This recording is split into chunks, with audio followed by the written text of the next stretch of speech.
Hello everyone. So we are discussing important MCQs for UGC NET Computer Science. So it's part number 6. Part number 1 से 5 तक already upload कर दिए हुए हैं, उनके लिंक आपको डिस्क्रिप्शन बॉक्स में मिल जाएंगे।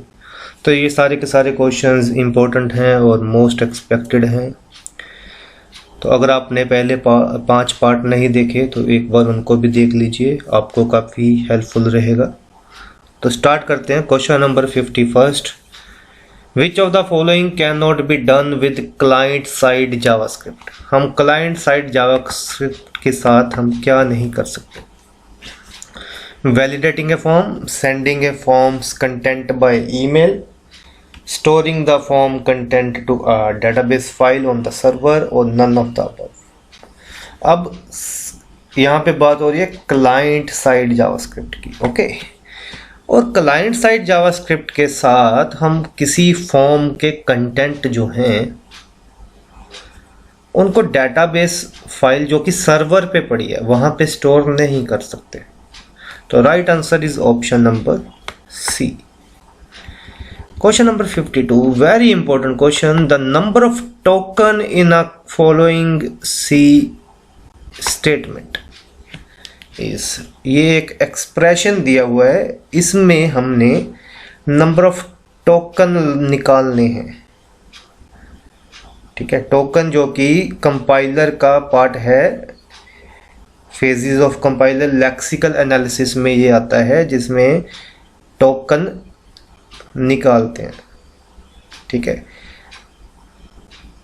टोकन है क्या एक्चुअल में? टोकन जो है दैट इज पहली बात देखो, कंपाइलर के जो फेजेस होते हैं उसमें सबसे पहला फेज होता है लेक्सिकल एनालिसिस। और लेक्सिकल एनालिसिस क्या निकालता है? टोकन निकालता है। और टोकन निकाल के वो भेज देता है सिंटैक्स एनालिसिस को, ठीक है। तो यहां पे टोकन है क्या? टोकन एक सीक्वेंस ऑफ कैरेक्टर है जिसको हम एज ए यूनिट बोलते हैं in the grammar of the programming language, ठीक है। मैं लिख देता हूं तो आपको याद रहेगा। टोकन एक्चुअल में है क्या? Token is a sequence of character that can be treated as a unit, ठीक है। टोकन निकालता कौन है? Lexical analysis. ये भी चीज याद रखनी है। टोकन कंपाइलर का कौन सा फेज निकालता है? Lexical analysis. एक बार सभी के सभी फेजेस देख लेना कंपाइलर डिजाइन के। टोकन कुछ भी हो सकता है, चाहे वो सेमीकोलन है, चाहे वो मतलब एक कैरेक्टर भी हो सकता है, एक यूनिट भी हो सकता है। तो अब हमने इस स्टेटमेंट में ना टोकन निकालने हैं, तो मैं यहाँ पे लिखता हूँ, उससे आपको क्लियर हो जाएगा। तो सबसे पहले आया प्रिंट एफ। तो प्रिंट एफ एक क्या है? टोकन है। उसके बाद हमारी आई ये वाली ब्रैकेट, तो दिस इज ए टोकन। उसके बाद हमारा डबल कोट्स के अंदर ये सारे का सारा एक यूनिट आया। ध्यान से समझना इस चीज को, ये पूरे का पूरा जो है ना यूनिट वो आया है डबल कोट्स के अंदर। तो एक हमारा ये है टोकन। और फोर्थ हमारा आया एक कोमा। फिफ्थ नंबर पे आया आई। सिक्स्थ नंबर पे फिर से आया कोमा। 7 नंबर पे हमारा आया एम्परसेंड। 8 नंबर पे आया आई। 9 नंबर पे आया ये और 10 नंबर पे आया सैंपल। तो इसमें 10 टोकन है, मैंने ऑलरेडी एक्सप्लेन कर दिया ये कौन कौन से। एक तो ये है, दूसरा ये है, एक तीसरा यहाँ से लेके यहाँ तक है, फोर्थ, ये फिफ्थ, ये सिक्स्थ, ये सेवन्थ, ये एट्थ, ये नाइन्थ और ये 10th। तो नंबर ऑफ टोकन्स कितने? 10 है। वेरी इंपॉर्टेंट क्वेश्चन, इसको एक बार और से स्टडी कर लेना। टोकन कैसे निकालते हैं, टोकन होता क्या है। नेक्स्ट, हमने ये ग्रुप 1 को ग्रुप 2 के साथ मैच करना है। तो रेगुलर एक्सप्रेशन है, पुश डाउन ऑटोमेटा है, डाटा फ्लो एनालिसिस है और रजिस्टर एलोकेशन है। तो मैच क्या सिंपल है। रेगुलर एक्सप्रेशन जो है वो मतलब जिसमें एक्सप्रेशन को देख के टोकन बनाए जाते हैं, वो तो काम है इसका लेक्सिकल एनालिसिस का। और पुश डाउन ऑटोमेटा यूज होता है सिंटैक्स एनालिसिस में, है ना। तो पी का 3 हो गया, पी कौन सा है, रेगुलर एक्सप्रेशन, तो उसका क्या हो गया, लेक्सिकल एनालिसिस। और क्यू का क्या हो गया, 1 सिंटैक्स एनालिसिस। और डाटा फ्लो एनालिसिस होता है यूज कोड ऑप्टिमाइजेशन में। और रजिस्टर एलोकेशन कोड जनरेशन में। जब हम कोड जनरेट करते हैं तभी रजिस्टर की एलोकेशन होती है। तो ये आ गया P का 3, Q का 1, R का 4, S का 2 और राइट आंसर है option number b. Next question number 54। The identification of common sub expression and replacement of run time computation by compile time computation. ये डेफिनेशन है, हमने कॉमन सब एक्सप्रेशन को identify करना है और रन टाइम कंप्यूटेशन को compile time computation के साथ रिप्लेस करना है। तो इस चीज को क्या बोलते हैं, ठीक है, इसको क्या लोकल ऑप्टिमाइजेशन बोलते हैं, या लूप ऑप्टिमाइजेशन बोलते हैं, या कांस्टेंट फोल्डिंग, या डाटा फ्लो एनालिसिस। तो इसको बोलते हैं कांस्टेंट फोल्डिंग। ये चीज याद रखना, इंपॉर्टेंट क्वेश्चन है। The identification of common sub expression and replacement of run time computation by compile time computation is constant folding. और बाकी ये है जो आप ये स्टडी करना खुद से, ठीक है।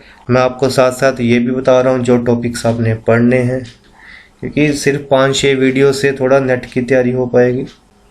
आपको आइडिया बता रहा हूँ क्वेश्चंस कौन कौन से फील्ड में से आते हैं, इसीलिए मैंने मिक्स टाइप ऑफ क्वेश्चंस रखे हैं।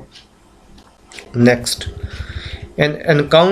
Encoder has 2n input line and dash output line. अच्छा, अब ना ये चीज याद रखनी है। जैसे फॉर एग्जांपल एनकोडर होता है, आपको बताता हूँ, जैसे 8/3 एनकोडर होता है, ठीक है।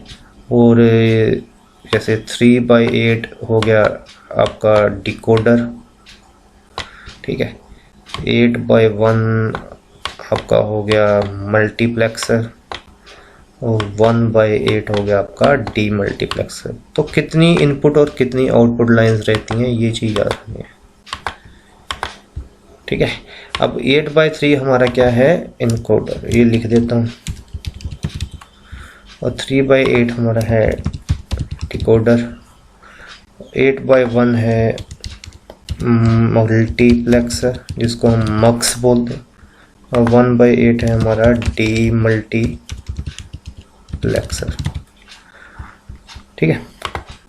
अब कहता है कि encoder has 2n input line and how many output line. अगर ये 8 अगर इनपुट लाइन है तो 8 क्या है, 2⁻3, तो n क्या हो गया 3, तो इनटू आउटपुट लाइन क्या है, जितनी ये है ना, समझ रहे हो बात।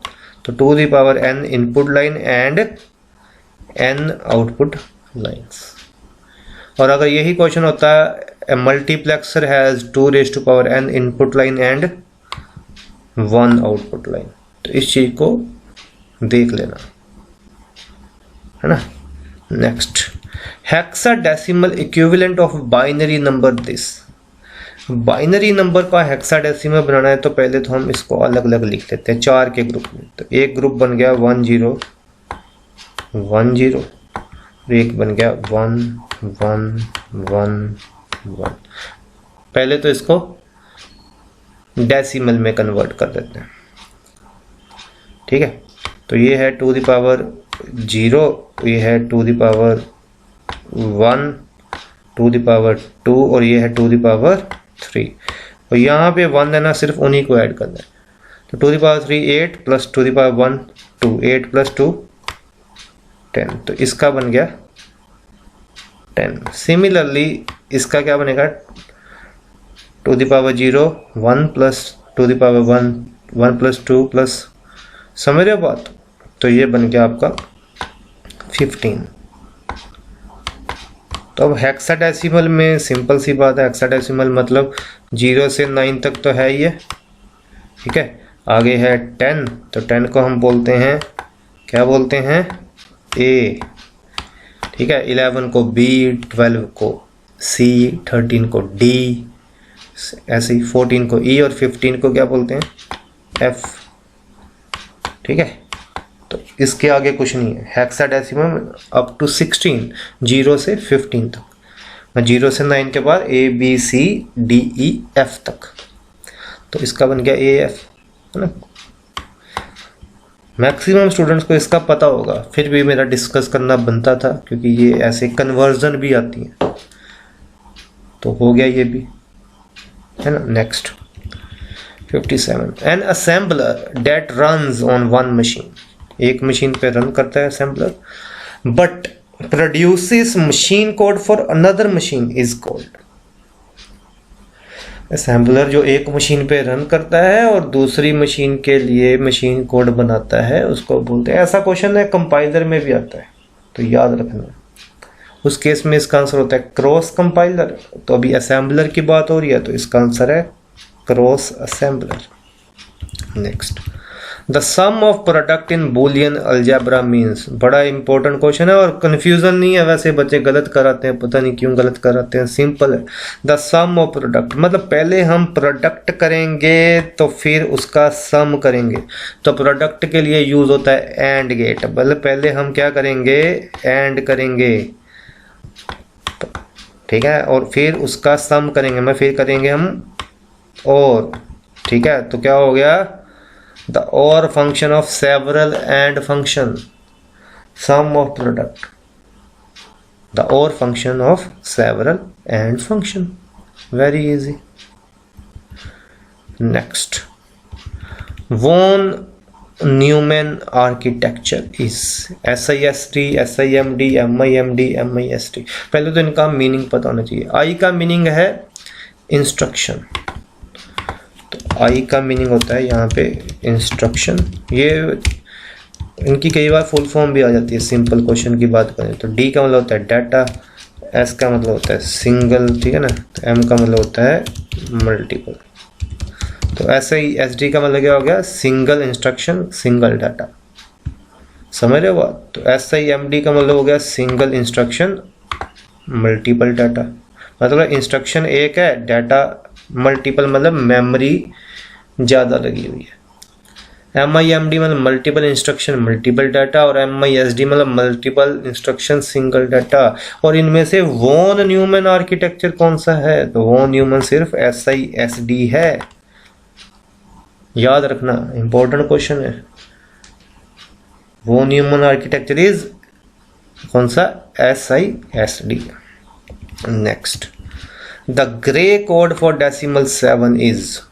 तो अब इस क्वेश्चन को तो वही सोल्व कर पाएगा ना जिसको पता है ग्रे कोड क्या होता है, ठीक है ना। तो पहले तो डेसिमल 7 को बाइनरी में कन्वर्ट करना पड़ेगा।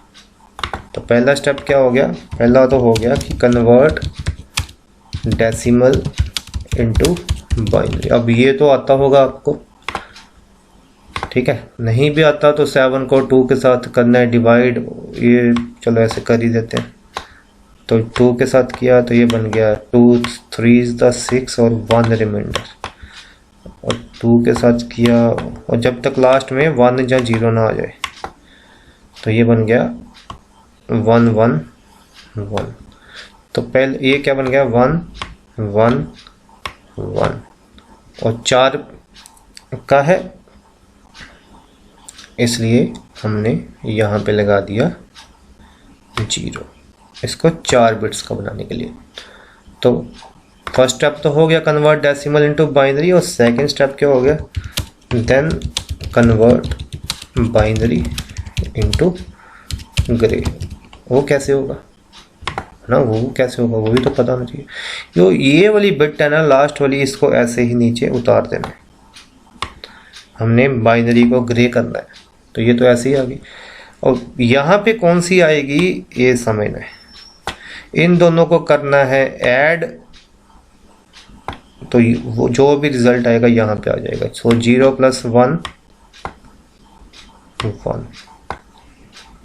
अब इन दोनों को ऐड करना है। 1 + 1 10 होता है, तो 0 जो 1 है वो ओवरफ्लो हो गया, और फिर से ये यहाँ पे प्लस हो गया, और जो लास्ट वाली बिट आएगी 1 + 1 क्या आ गया 0। नहीं पता चला तो वीडियो को बैक करके देख लें। तो पहले डेसिमल को बाइनरी में कन्वर्ट किया और फिर बाइनरी को ग्रे कोड में कन्वर्ट कर दिया, तो राइट आंसर आ गया ऑप्शन नंबर सी। ठीक है, एक मैं लेक्चर नंबर सिस्टम कन्वर्जन पे भी जल्दी ही आपके लिए अपलोड करूंगा, क्योंकि 2 क्वेश्चन आ ही जाते हैं, बाइनरी टू डेसिमल या डेसिमल टू बाइनरी या ऑक्टल या हेक्साडेसिमल, और इवन जब हम बात करें डेसिमल टू बाइनरी तो पॉइंट्स वाले भी आ जाते हैं। तो इस चीज़ को हम करेंगे डिस्कस। तो नेक्स्ट क्वेश्चन 61 जो आपने इसका आंसर आपने कमेंट बॉक्स में डालना है, और इसका आंसर मैं नेक्स्ट वीडियो जो इसका 7th पार्ट होगा इम्पोर्टेंट MCQ UGC नेट उसमें डालूंगा। तभी के लिए क्वेश्चन रीड कर लो। On receiving an interrupt from an input output devices the CPU को इंटरप्ट मिला इनपुट आउटपुट से, तो CPU क्या करेगा? halt for a predetermined time, hand over control of address bus and data bus to interrupting device, branches off to the interrupt service routine immediately, branches off to the interrupt service routine after the completion of the current instruction। तो इसका answer आपको next video में बताऊंगा। Comment जरूर करके बताना जिनको इनका आंसर पता है। कोई भी सजेशन, कोई भी फीडबैक, कोई भी टॉपिक जो आप डिस्कस करना चाहते हो वो ज़रूर बताएं। Thank you for watching, all the best.